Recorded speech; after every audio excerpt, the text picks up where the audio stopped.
Susan Gardner here for Municipal World. We're at the 2019 Transforming Local Government Conference in Reno, Nevada. Joining me in our media center is the city manager for Sequim, Washington, Charlie Bush. Welcome, Charlie. Thank you. Thanks so much for coming in to chat with us. Absolutely. So, Sequim is one of the Innovation Award winners for 2019 from TLG. Yes, we submitted a project called Extreme Neighborhood Revitalization. It's both a combination of single projects that we've done in our community as well as ongoing programmatic activities we've developed in partnership with Habitat for Humanity. Okay, sounds awesome. So let's start by talking a little bit about your community. So Sequim has about 7,000 people. We've got about 80 employees in our community. In the area around Sequim, in our zip code, our school district, we have about 30,000 people. So it feels bigger than our size. We also see about 3 million tourists per year coming through to Olympic National Park, and we're also the lavender capital of North America. So we have a lot of lavender tourists and lately bicycle tourists as well. Really? Very scenic location next to the mountains, next to the Strait of Juan de Fuca as well. And just love living there. We're about 2 hours west of Seattle. Okay, it's not far from Canada either. Very close to Canada. Most of the radio stations in town are from Canada. Okay. So I listen to a lot of Canadian music. Okay, awesome. So this is not your first time working with the Alliance for Innovation and TLG. Yes. Tell us about your past experience. Yeah, I've been involved with the Alliance for Innovation since about 2005. And at that time, I worked for the city of Bellevue, Washington. And in 2007, we hosted the Transforming Local Government Conference. And I was assigned the host committee chair duties.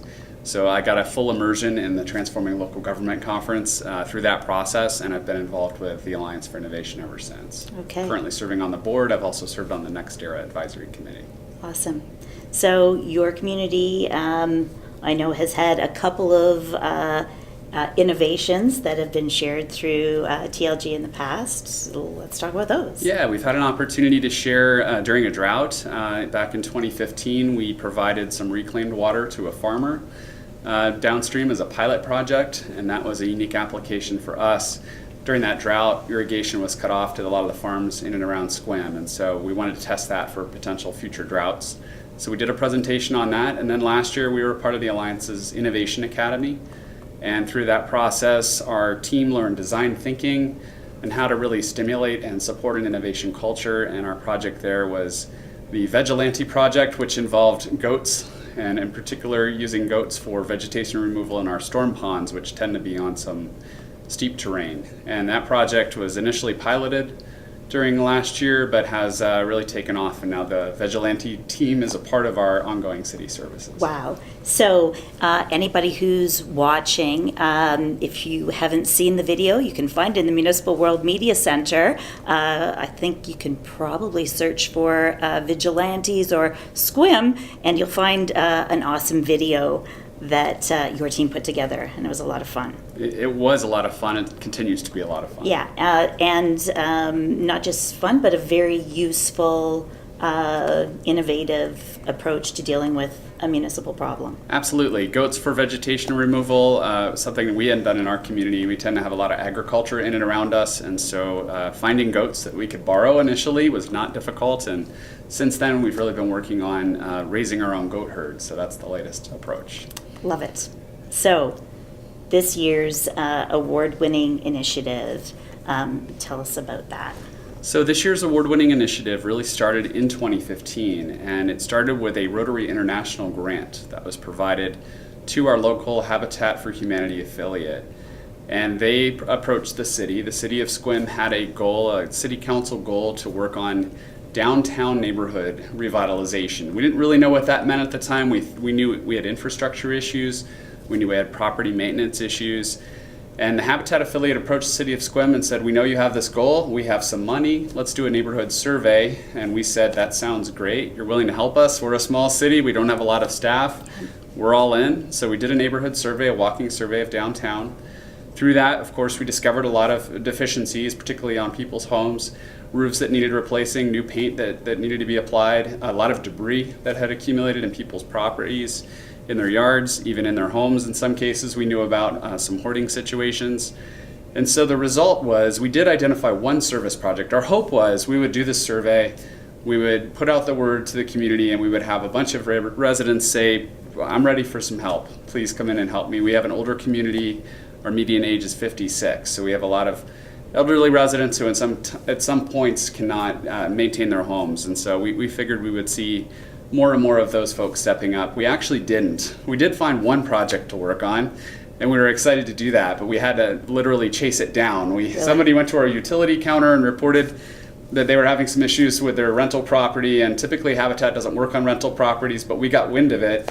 We found out who they were, and we went and knocked on their door and said, can we please help you? And so, sometimes rental properties, in fact, are the ones in most need of help. Absolutely, and that's one of the biggest challenges that we still face is we have a significant proportion of our downtown are rental properties, and sometimes those landlords live way out of state, and so it's very difficult to work with them directly. But in this case, we were able to do one project, and that wasn't enough for us. We had all this grant money, and so we said, well, we need to do something different. We have all this accumulated debris, and so we decided, and additional things in people's yards, so we decided to start the Rally in the Alley program, where we bring in dumpsters, and we did an initial pilot just in one alley, one area, where we brought some dumpsters in, and we put up door hangers about a week before, encouraged residents to bring trash out. We brought volunteers to them as well.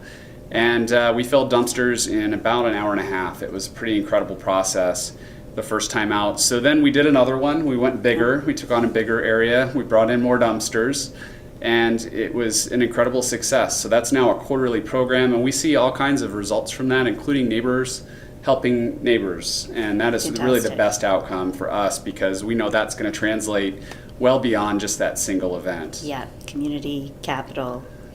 Relationships and all of that. Exactly. Awesome. So Rally in the Alley is now a part of our ongoing city program. It replaced our annual spring cleanup. It's much more effective to take the cleanup to the residents rather than have the residents bring their things to the city yard in a giant traffic jam, which is pretty much what we had in the past.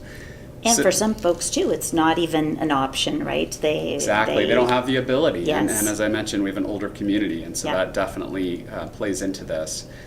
As a result of those efforts, as that got rolling, we said, well, we still know we need to do more. We still have these homes that have issues. And so the next step was the city was engaging in neighborhood planning. Our council said, rather than just focus on the downtown area, we want to focus on the whole city. So we had a meeting in the fall of 2017 where in a small community, we had no idea how many people would come. We thought, well, we'll just provide them dinner. We had a local sponsor, one of our local banks, provide dinner for everyone, and we had 170 people come, which is a ton of people for a small town, particularly when there's nothing controversial happening. This is just an opportunity to talk about naming neighborhoods, how people connect with each other, and future projects that could be done. Amazing. And so we developed a project list from that, and then that project list, ultimately the goal was to feed that into what we called Service Fest, which happened in June of 2018, Sequim Service Fest, and that's the time where we got even deeper with Habitat for Humanity. Rally in the Alley, everyone is a partnership between Habitat and the city. Right. But Sequim Service Fest, to pull it off, we knew it was like, for us, hosting TLG. I mean, it was just going to be a big effort. It's going to be a big deal. It was going to involve a lot of our staff, and it did. It involved about 30 city staff members, the entire Habitat affiliate crew, and they brought interns on, we brought interns on, and we worked intensively for a good 8 months to plan Sequim Service Fest, which involved bringing in 20 Habitat for Humanity caravanners and then augmenting them with volunteers from service clubs throughout the community, as well as city staff, to do a variety of projects. We did 14 projects in total. 3 of those were on private property. We worked very hard to do outreach to our community. We knew we had a bunch of people with code violations, and we had said, we're going to draw a bright line. We don't want to talk about code compliance with people and mix that with neighborhood revitalization, but for the purposes of Service Fest, we changed our mind on that, and we decided to use our code compliance outreach as a mechanism to identify projects. We got 3 projects out of it. We were able to tear down a house. We were able to do a massive cleanup of one property which had accumulated tires and all kinds of kitchen equipment and strange things in the backyard, and then repaint that property. And then on a third, it was just a very prominent property in the community that had fallen into disrepair, needed a significant paint job. So we were able to fix that up as well. And then we did other city projects. And did you find there was kind of a ripple effect from this, that as you clean some of these things up, other neighbors kind of felt inspired to perhaps clean up some of their business as well? Yeah, it's a little bit hard to track, but one of the things we did during Service Fest is we did a day of color. We based it on the Whiteley neighborhood of Muncie, Indiana. We have Peter Kageyama, who's been involved with the Alliance for Innovation as well. He's an author. Was our keynote speaker for Service Fest, and he mentioned this neighborhood. He's going to be, I think, covering it in his new book, and got us excited about the use of color and how color can transform a community. And so we thought, well, we'll do a day of color, we'll get donated paint, and we'll give it out to residents and let them go paint things. And a lot of people participated in that, and a lot of things got painted, and they're in Bright City logo colors. You can see the logo colors right here on my chest. So nice, green and yellow. They're all over. So we did see direct results from that. And it's hard for us to know whether it was exactly the paint we gave them or if they just got inspired to do more painting. And maybe a combination of both. Exactly. Yeah. But yeah, the whole overall effort, including just the outreach, some people recognize that, oh, well, my property must not be looking very good. Right after we sent letters out to let people know you have this opportunity to engage with Service Fest, the next week, there were, in the alleys, there were just piles of trash bags, and people had done a lot of their own cleanup as well. So it's amazing. Yeah, it raised the community standard. So obviously, people in the community must feel pretty good about the changes that have happened as a result of that and the work that's been done by the city and partner organizations, Habitat. That's got to be a pretty good feeling in the community. A great feeling. Yeah, our city council is very pleased. Our community is pleased. We continue to have neighborhood meetings now that we've defined these neighborhoods, and the community members. Sometimes that's the only time they get together. Yeah. And for them, it's a great opportunity to get to know each other, to work together on policy issues, and to work with us on developing new projects that they really want in their neighborhood. And so what you see now is a transfer of the way we used to do business, which was just we drop the city budget and we present it to council, and oftentimes the community wouldn't get engaged in that process, to community-generated projects that now get funded in the city's budget. And we're aligning much better with our neighborhoods and meeting their needs. And then we've taken Rally in the Alley and really made it a philosophy going forward. So we're contracting with Habitat for Humanity to do projects as they come up, as opposed to doing them all at once. And the Rally in the Alley program will continue as well. And then we have no idea what else will come of it, but that's part of the fun of doing this kind of work. Oh, it's the spin-off things that you don't anticipate, but bring some wonderful results too.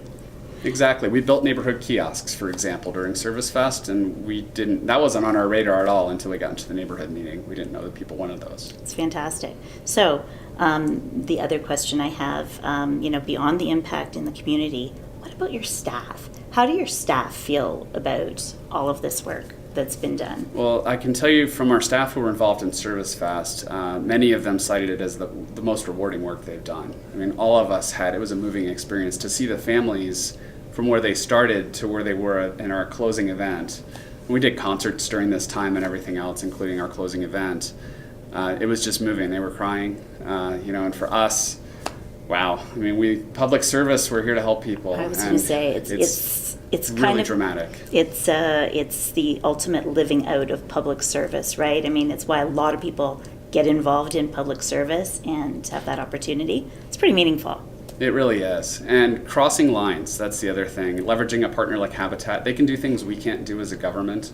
And so there are a lot of situations where we've kind of leaned on their abilities. They've purchased things that we can't purchase to do a project, for example. And so that's been really fantastic as well to be able to do that. That's the benefit, I think, of the relationship. And I would encourage certainly everybody out there to consider working with your local Habitat affiliate. They have an area of service called neighborhood revitalization. And that's how we got into this. Habitat does a great job of building houses, and we want to build more Habitat houses in Sequim as well.